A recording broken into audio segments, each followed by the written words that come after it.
É impossível dizer minha idade. Ela muda o tempo todo. E com essa frase do Alphonse Allais, que tá na orelha desse quadrinho, a gente vai falar sobre Castelo de Areia, um quadrinho do Frederick Peters, escrito pelo Pierre Oscar Levy.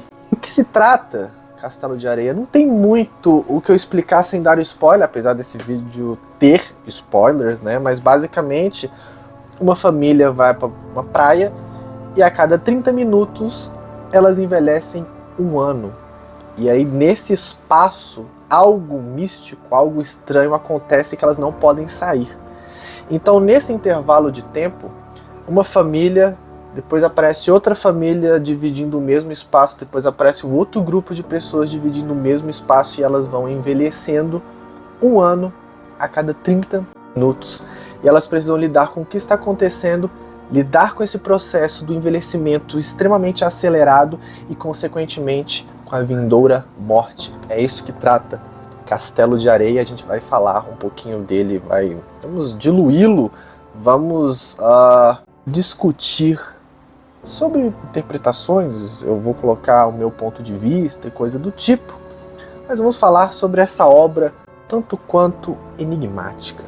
A gente começa o quadrinho já com um personagem observando uma mulher que nada nessa praia, né? Esse personagem, ele é marroquino e ele é cercado de uma aura misteriosa. Logo na cena seguinte a gente acompanha uma família que está indo passar férias nessa praia. É uma praia baseada numa praia real em que o autor, né, o Oscar, passava as férias lá. É uma praia de nome Upiuri, que é considerada uma das menores praias do mundo. É uma estrutura muito estranha. A praia em si ela é muito estranha. Mas de qualquer forma, a gente é apresentado a família desse cara, que é o pai da família. Ele é um cara meio assim, pró-natureza, coisa do tipo. E tem dois filhos pequenos, né? Um tem 3 e outra tem 6 anos e algo do tipo. Eles vão passar um período de férias, eles vão passar uns diazinhos de descanso nessa praia. Depois chega uma outra família em que o patriarca, ele é um cara meio fascistoide, com a esposa, a mãe da esposa, que é uma rosa mais mente aberta, podemos dizer assim, um menino que fala pouco e uma filha adolescente rebelde, né? Um contraponto desse espírito fascistoide, desse espírito muito conservador do pai. Tanto que, dado o momento, quando essa segunda família chega na praia, encontra essa primeira família, o patriarca fascistoide, ele fica com o nariz torcido, ele fica, merda, que saco. E aí começa a ter o desenvolvimento. A partir daí que tem o pulo do gato, quando percebem que as crianças estão ficando velhas.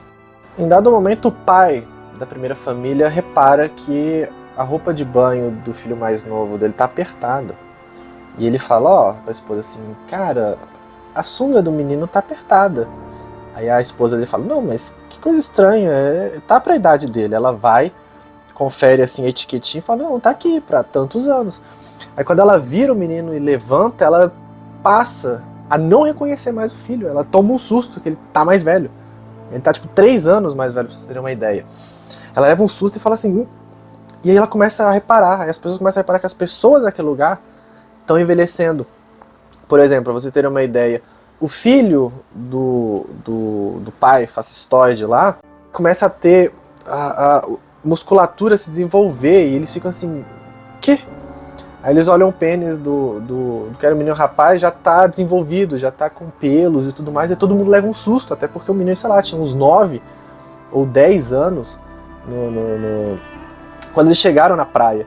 Eles levam um susto, eles começam a ter um comportamento um tanto quanto destrutivo. A menina mais velha desse fascistoide, ela começa a ter desejos sexuais muito mais intensos e coisas do tipo, e o gibi, assim, vai descambar em sexo. Então, as crianças maturam e transam e muito do tipo, eles começam a lidar com a morte, a idosa morre, e aí vira um negócio muito bizarro, porque eles não conseguem sair dessa praia.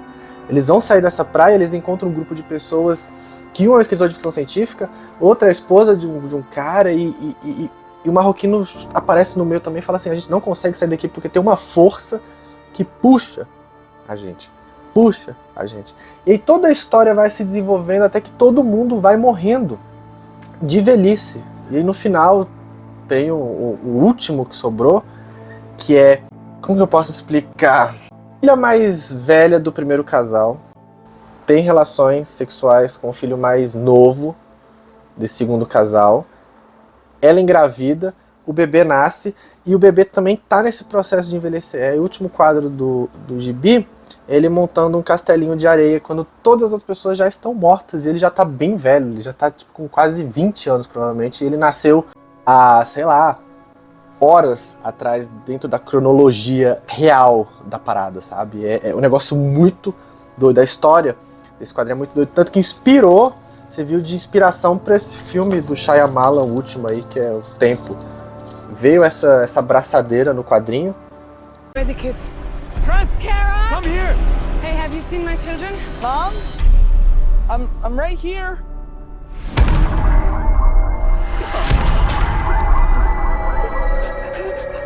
E aí o Shyamalan tentou ao máximo esconder o fato de que o novo filme dele era a adaptação de um quadrinho, né? Que, né, se as pessoas fossem ler o quadrinho, iriam perder o gancho principal do filme, né? Eu não vi o filme, talvez nem vou ver, mas fica aí a curiosidade. Depois dessa resumida, bem resumida, da história, eu venho trazer algumas ideias do quadrinho, né? A edição conta com um prefácio, escrito pelo próprio autor da obra, né, o Oscar, e um pós-fácio escrito pelo Érico Assis, né? O Érico Assis é um famosíssimo tradutor, né, e é especialista em tradução de quadrinhos. Ele traz alguns questionamentos sobre a obra, né? Tentar explicar, porque o quadrinho ele termina de forma aberta, não explica nada, não explica o porquê de estar acontecendo aquilo, de porquê tem essa força estranha que não deixa as pessoas saírem, não explica nada. Você, como leitor, fica perdido. E a graça tá aí, porque o Oscar, ele manda o roteiro pro Peters, né, que é um autor de quadrinhos da Suíça, né, famoso por Pílulas Azuis, Oleg, que foi publicado aqui no Brasil. E no roteiro principal, no roteiro, né, original, tinha um final, tinha uma explicação para aquela história. E o Frederick Peters fala, não, é melhor não ter essa explicação, deixa o final aberto, deixa para as pessoas interpretarem. E no texto final, no pós-fácil, o Érico Assis faz os links, tenta fazer os links, né? Não chega numa resposta clara, mas o Castelo de Areia, a passagem da idade, a fragilidade e coisa do tipo. E eu lendo, no começo do quadrinho, há uma sacada genial que explica todo o resto do quadrinho e é absurda, como que eu posso dizer, você não tem como combater o tempo. O tempo é aquela força máxima que vai te atropelar, vai atropelar tudo e a todos, entendeu? O desenvolvimento vai acontecer, o tempo vai passar de maneira cruel muitas das vezes, a gente consegue ver aqui no quadrinho, dentro dessas personagens sofrendo essa passagem muito rápida do tempo, essa angústia, esse sofrimento, a incapacidade de fazer qualquer coisa para parar o tempo, para resolver, não tem jeito, você está de mãos atadas. O tempo é extremamente atrelado à morte. Só que o tempo é muito mais cruel que a morte por si só, porque o tempo é um processo gigante, é um processo infinito, enquanto a morte é extremamente finita, é aquilo e pronto. O tempo tem todo o desenrolar da morte, tem todo o desenvolvimento da morte, mas um quadro que classifica muito bem o lance da fragilidade humana, a extrema força do tempo, é quando a primeira família chega e a menina pega uma varetinha e começa a bater nas samambaias, e aí o pai fala assim, pare, Zoe, essas plantas não fizeram nada, olhe para elas em vez de destruir. Talvez quando você for mais velha, não existam mais samambaias assim. E aí a mãe dela fala assim, que exagero, Robert, como sempre elas estavam aí, no tempo dos dinossauros e vão continuar aí depois de nós. E isso é muito claro, porque essas pessoas ali na praia, elas vão morrer, elas vão deixar de existir, a praia vai continuar, outras pessoas vão chegar naquele espaço e o tempo vai continuar fluindo. Claro que nesse espaço dimensional estranho, onde o tempo passa muito mais rápido, as pessoas vão sofrer mais, porque a gente não está acostumado a vivenciar um tempo tão rápido. sabe? Às vezes a gente reclama e fala, nossa, esse mês passou muito lento. E outros passaram uns 3 meses muito rápidos, que a gente fica naquela, caraca, passou muito rápido. O tempo é uma força incontrolável e tudo mais. E aí o Castelo de Areia, eu ver, representa muito essa fragilidade. Ele tem uma estrutura sólida, mas que qualquer vento vai derrubar. Qualquer maré, qualquer passagem de tempo, de momento mais intenso, derruba aquilo ali. E as pessoas são elementos extremamente frágeis. São extremamente frágeis. Elas sofrem. As pessoas sofrem por qualquer coisa. O tempo, o impacto, qualquer coisa. O humano é muito frágil. O ser vivo é muito frágil. Só o fato dele estar vivo já dá uma característica de fragilidade para ele, porque ele já tem um tempo finito ali de vida. É um momento. Perto do tempo, perto da história do tempo, tudo que o tempo representa, uma expectativa de vida de 80 anos é microlésimos de segundo dentro da linha do tempo, dentro da linha cronológica do tempo. Tem um gráfico muito interessante que eles falam assim, se o planeta Terra, se a idade do planeta Terra fosse de 60 minutos, onde estariam os humanos, os dinossauros? E você vê que a gente está ali numa pontinha muito extremamente breve do tempo. E isso é o que o quadrinho mostra assim, pra gente, de como a gente é frágil, como a gente talvez deixa de aproveitar, porque no momento que as pessoas estão vendo que estão morrendo e não podem sair, elas começam a colocar todas as pulsões, todas as vontades dela pra fora. Gente que quer fazer um bacanal, gente que não quer morrer sozinho, gente que vê a esposa envelhecendo e fala, nossa, você está envelhecendo de uma forma muito bonita, como eu esperava que você fosse envelhecer. E aí eles se abraçam assim numa cena bem tocante, a gente vê o animalzinho morrendo, em dado momento eles estão sentados e falam, nossa, que cheiro estranho, que cheiro podre, e ninguém sabe o que é. Depois eles veem que o cachorrinho já está velho, já está em um estado de putrefação mais acelerado, então tudo ali morre. Porém, o que não muda são as plantas, a pedra, o mar, aquilo ali não muda. É a natureza, ela fica extremamente rígida perante o tempo, e a gente entra naquela coisa, por que a natureza não muda igual as pessoas, igual os humanos? Será que é a interpretação? Será que é como a gente vivencia a experiência do tempo, a experiência do viver dentro do tempo? São questões muito interessantes. Então é uma obra que vale muito você ler e reler. Aproveita que republicaram por conta do filme, e é uma leitura muito boa, que deixa o final aberto, você fica pensando, é uma obra muito boa. Obras deixa um final aberto, que não dão informações para os leitores, é uma obra que vai ser sempre discutida. É um mistério, a gente quer descobrir o mistério.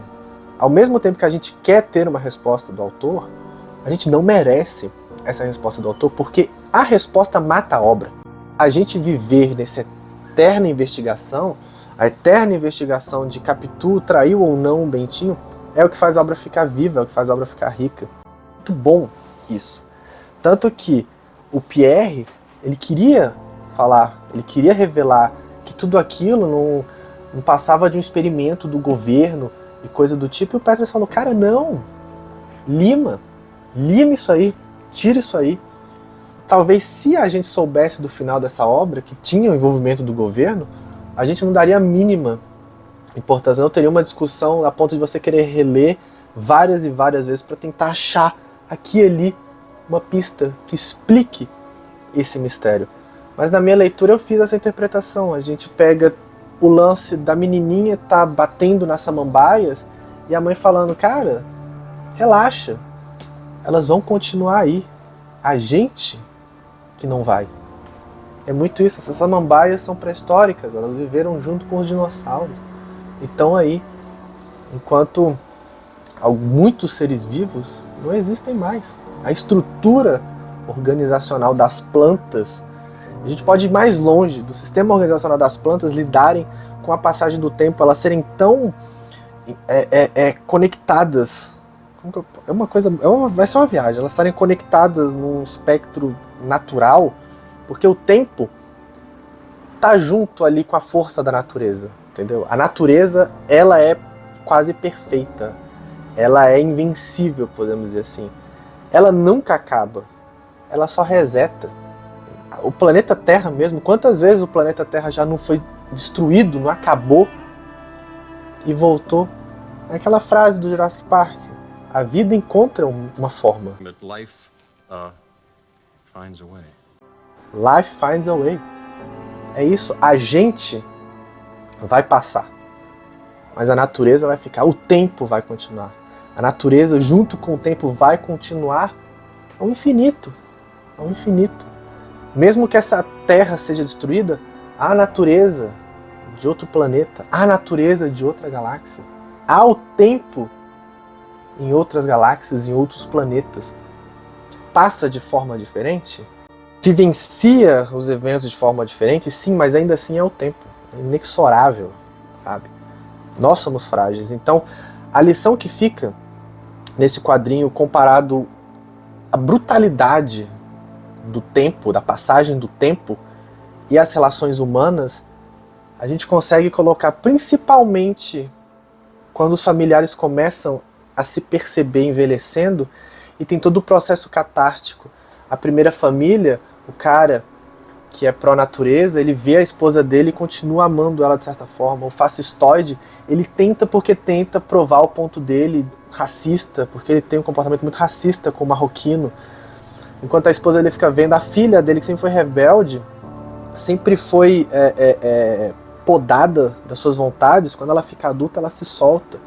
Mas os desejos sexuais, as primeiras experiências sexuais, o desejo, a vontade que aquelas crianças começaram a ter depois de envelhecerem, sem entender o que está acontecendo, sem entender o processo, mas participar do ciclo da vida é o que torna o gibi interessante por conta disso. Então, temos a natureza, o ciclo da vida que está dentro da natureza, e tudo isso aí está dentro da bolha do tempo, né? Cristalização cronológica, cristalização temporal, em que estamos imersos hoje, e que a próxima geração vai estar imersa, e que tudo pós e pré, vamos colocar a gente no centro aqui, tudo que veio antes da gente e tudo que vai vir depois da gente vai passar pelo mesmo processo. A vida vai começar, vai acabar, a natureza vai deixar de existir, voltar a existir, tudo dentro dessa estrutura do tempo. Então Castelo de Areia é isso. Castelo de Areia é a natureza, é o tempo passando, é a nossa fragilidade, como a gente tem que aproveitar esses momentos, como a gente tem que... Vai ser um papo de coach.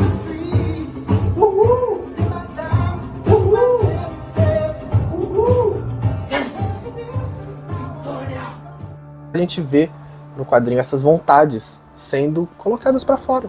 Enquanto vamos morrer em 8 horas. Em 8 horas vamos envelhecer 16 anos. Em 10 horas, 20 anos. A gente tem pouco menos de 2 dias de vida. O que a gente vai fazer? Como a gente vai experienciar? E tem uma metáfora muito boa no gibi, que é o rei, que é visitado por um homem que é partido ao meio. Ele fala assim, você vai morrer em breve. E o rei fala, não quero morrer. Me dê 7 anos de vida. Quando daqui 7 anos você volta. E aí o rei, ele se fecha dentro de uma fortificação cheia de muros, nada entra. Aí a filha dele vai falar com ele não quer falar com ela, porque se ele deixar ela entrar, a morte vai entrar. E os eventos vão passando, ele não vai aproveitando. Chega um momento que essa criatura aparece e fala, cara, e o rei fala, cara, como você chegou aqui? Ele falou, eu entro da forma que eu quiser. E você já está dentro do seu caixão. E basicamente o rei deita na cama, que ele só tem isso para ele, uma cama, deita ali e morre. Ele passou 7 anos preso. Ele passou 7 anos sem aproveitar. Ele passou 7 anos sem poder viver a própria vida. O tempo passou. A morte aconteceu. A vida seguiu. Ele não. A oportunidade que ele tinha de aproveitar isso, ele não aproveitou. E morreu. Simples assim. Esse gibi aqui não segue uma lógica. Mas assim como a vida não tem lógica. A gente só está aqui vivendo isso que a gente não escolheu. E faz parte. Viver num mundo sem lógica, sem sentido, sabendo que a gente tem um momento para morrer e que a gente não sabe quando vai ser esse momento.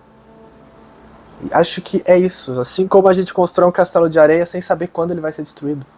Quando a gente vai numa praia, ou a criança, que tem uma lógica temporal diferente do adulto, que é algo, para a criança, a noção de tempo, a criança muito jovem, ela é muito vasta, ela é muito infinita. Por isso que a criança tá sempre, e aí, vamos chegar? Tá perto, tá perto, tá perto? Já passou, não, daqui 5 minutos. E já passou 5 minutos? A criança, ela constrói um castelo de areia, esperando que aquilo ali dure para sempre. Até que em dado momento ela nem percebe. Já foi destruído porque passou um vento, a maré subiu e ele se dá conta. Caraca, não existe mais esse castelo de areia. Ele faz outro. E vai fazendo esse ciclo. É muito doido. E o último quadro do gibi é basicamente isso. A criança, que agora é uma mulher adulta, constrói um castelo de areia com lágrimas nos olhos porque uma página antes ela tá vendo a família dela morta de velhice na praia. A vida, assim como o quadrinho, não tem uma resposta. Mas eu pergunto pra vocês, e precisa de uma resposta?